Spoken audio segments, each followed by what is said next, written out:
Hola, hola, ¿qué tal? Yo soy Arián, bienvenidos a mi canal. El día de hoy les voy a enseñar a realizar esta coronita súper fácil para que la puedan utilizar con este maquillaje de Catrina. Si estás viendo este video ya puedes encontrar el tutorial en mi canal, así que empezamos.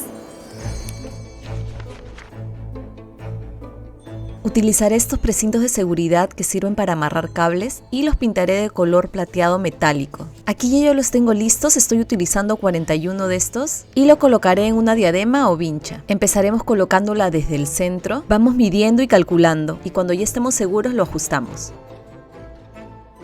Repetimos el proceso con todos los precintos hasta que lo tengamos listo.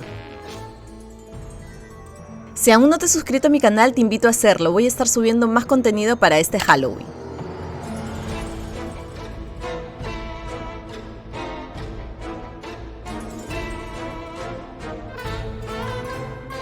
Ahora vamos a separar estas flores, yo las compré en 2 tonos para poder contrastarlas. Pero tú puedes escoger el tipo, el color, el tamaño, eso ya te lo dejo a tu creatividad.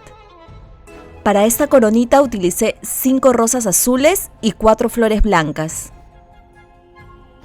Una vez que ya tengo las flores y las rosas separadas, hago un montaje previo para ver cómo va a ir quedando la coronita. También podemos utilizar las hojitas que vienen con las mismas flores. Una vez que ya tenemos posicionadas las flores y cómo lo queremos, vamos a empezar a pegarlo con silicona. Hay que hacerlo con mucho cuidado porque la silicona quema demasiado.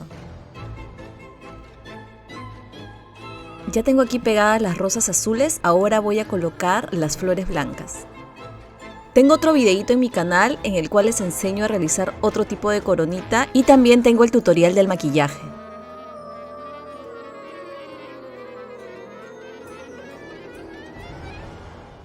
Y este es el resultado de la coronita, miren, está súper bonita, definitivamente no puede faltar la coronita en nuestro maquillaje de Catrina. Si te gusta este video no te olvides de suscribirte, de darle like, activar la campanita para que YouTube te recuerde cada vez que suba un nuevo video. Nos vemos en un próximo tutorial. ¡Chao, chao!